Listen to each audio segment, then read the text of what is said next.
Welcome back to Celebrial, the place where hip-hop stories hit deeper, the layers get peeled back, and the truth never stays hidden for long.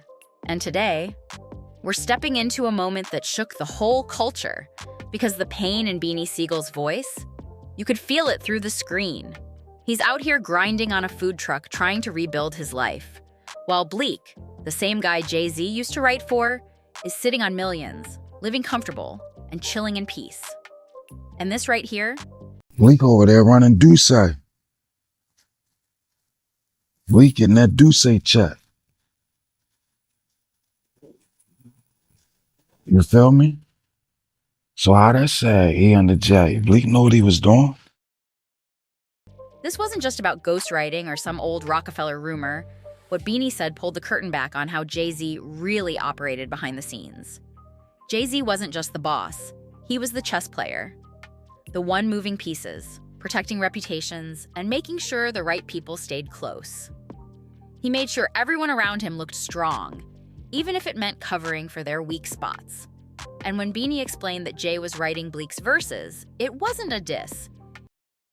You just gotta pay attention, man. Bleek cool. That's my guy. Bleek good. No matter what people say about Bleek music, Bleek don't never gotta make a record again. Bleek cool. Bleek good.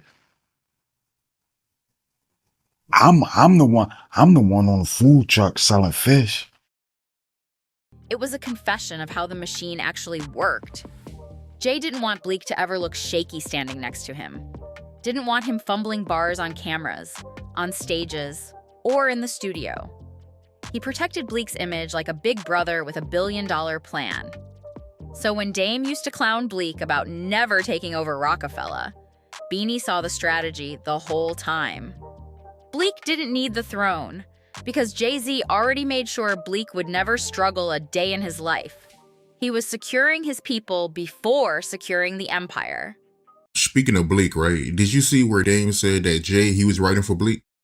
Why didn't Bleek take over Roc-A-Fella? And the reason why I'm asking is because I remember he opened up Volume 2. He was on the intro, and there was a rumor around that album that was Jay's final album. So it looked like Jay had it all laid out for him to blow up.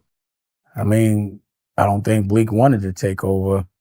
I don't think he had the ability to.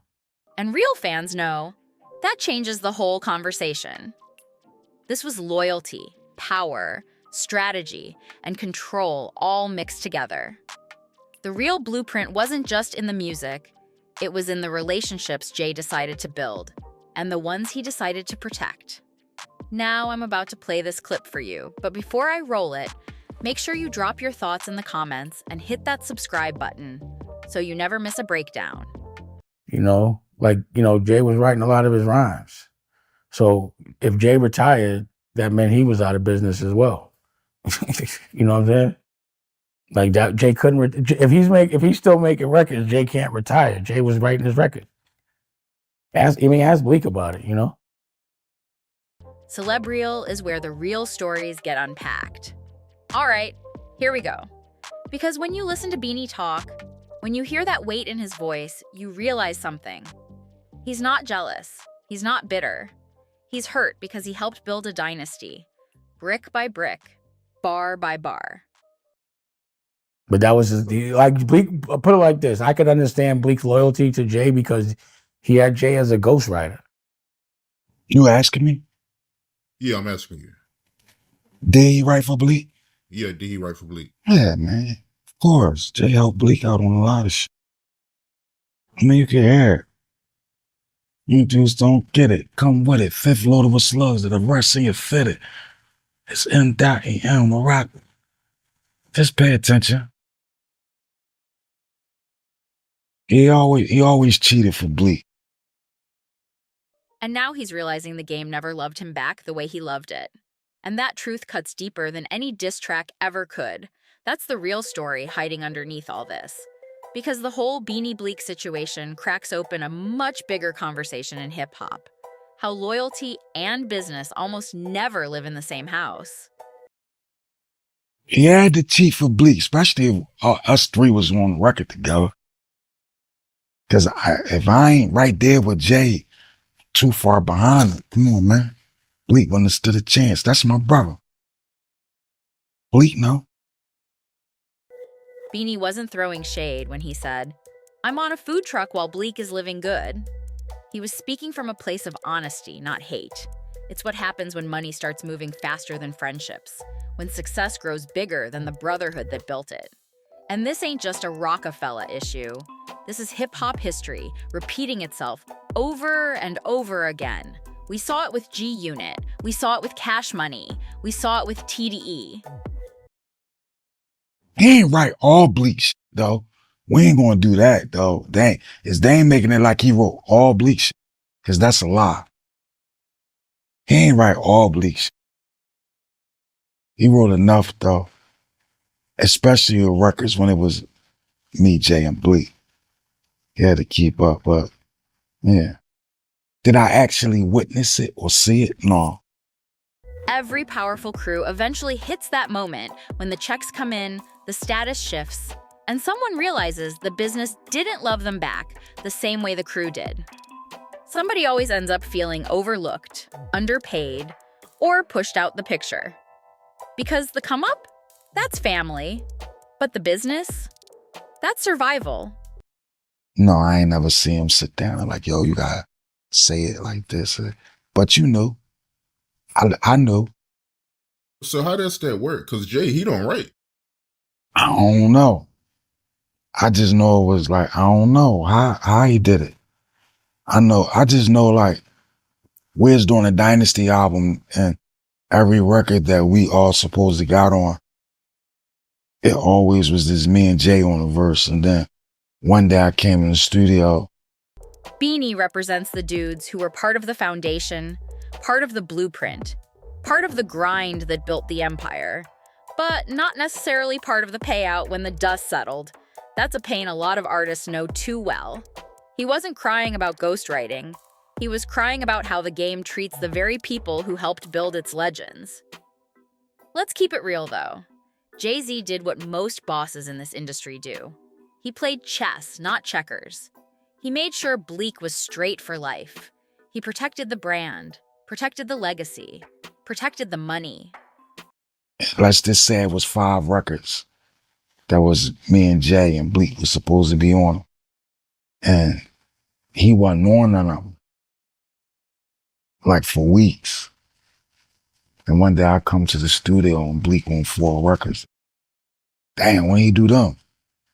So I wasn't there, so I don't know how they sessions went. But I know he had a little assistance. He got alley-oop. He made decisions with long-term survival in mind, even if it meant creating distance between himself and the people who were there during the Hunger Days. But when you play chess like that, walls start forming. Quiet, invisible, unspoken walls between the boss and the soldiers who helped him become one. That's what you hear in Beanie's voice.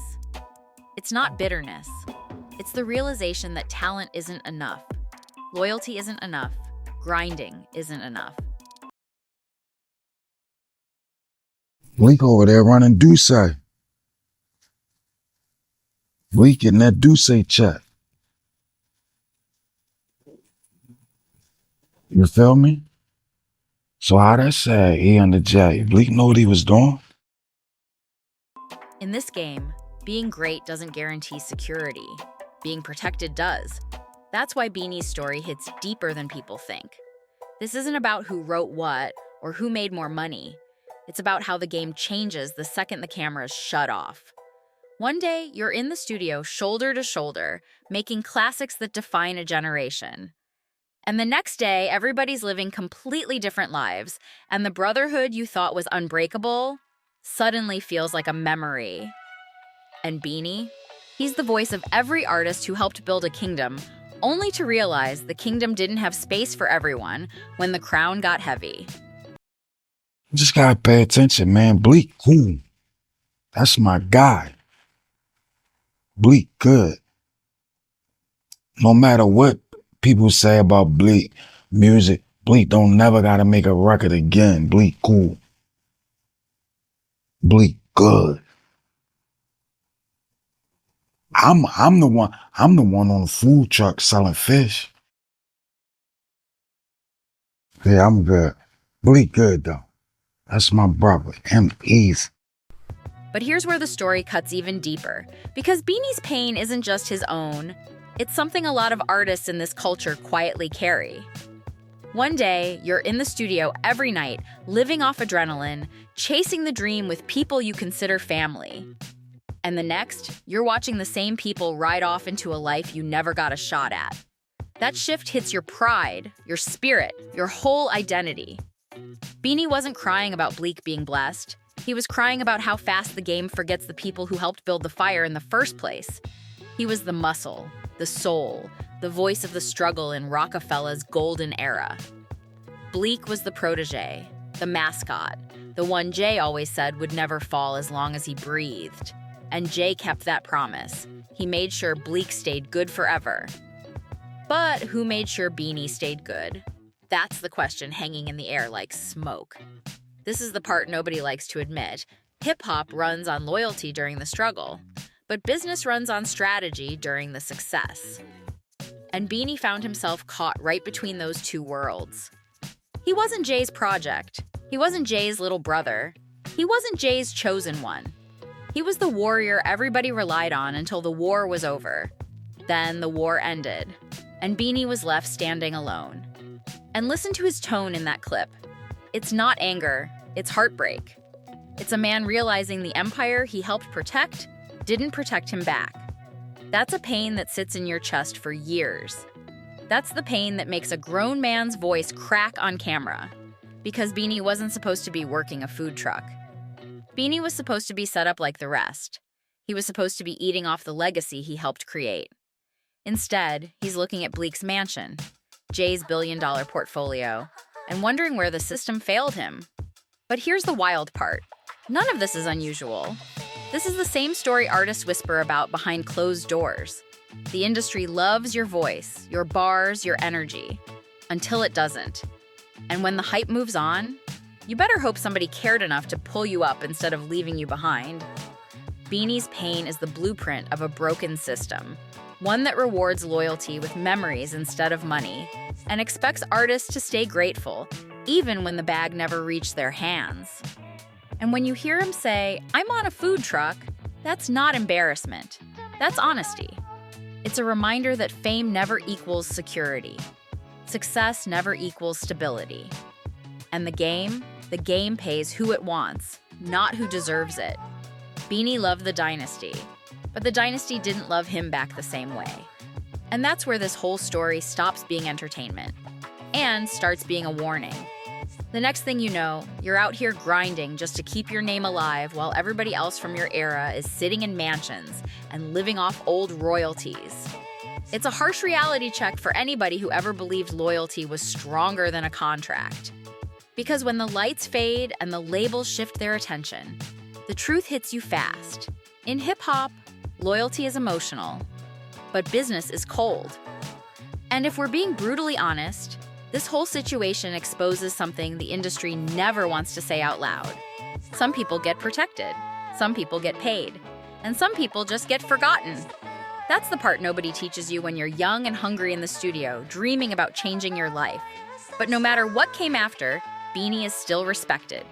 His pen game, his presence, his energy, it shaped the rock culture in a way money can't erase. Every time somebody revisits the golden era, Beanie's voice is right there in the middle of it. Whether people want to admit it or not, he's part of that foundation. A brick in the dynasty. A chapter in the story that can't be rewritten or wiped out. And the fact that he's still here telling his truth, still standing tall after everything he's been through, that's the same raw realness that made people fall in love with Roc-A-Fella in the first place. It wasn't just the music. It was the honesty, the hunger, the heart behind it all. So now I gotta ask y'all, and I want real answers. Do you think Beanie Sigel deserved more from Jay-Z after everything he did for Roc-A-Fella? Or was Jay-Z just playing smart business to keep his empire protected and running smooth? Because this debate has the whole culture split, and I want to hear where you stand. Drop your thoughts in the comment section. Don't hold back. Tell me how you see it. And while you're here, make sure you like, subscribe, share, and hit that notification bell so you never miss another deep dive into hip-hop's real stories. We've got more breakdowns, more truth, more history, and more wild moments coming your way. Thanks for rocking with Celebreal. See you in the next one.